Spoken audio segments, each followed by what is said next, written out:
এই দুনিয়া পরীক্ষার মাঠ, মায়ার এক ফাঁদ। নফসের ডাকে ভুলে যাই আখিরাতের স্বাদ। হে রব, মিথ্যার এই ভিড়ে রেখো আমায় সোজা। স্বার্থ নয়, ইখলাসে ভরুক আমার প্রতিটি রোজা। মানুষ নয়, তোমার উপর রাখি শেষ ভরসা।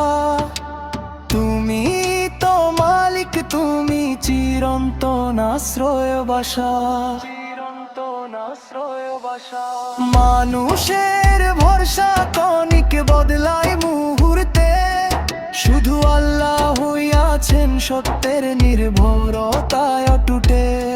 যার জন্য করলাম ত্যাগ, দিলাম হৃদয়ের সব। স্বার্থ শেষ হলে তারাই হয় সবচেয়ে নীরব।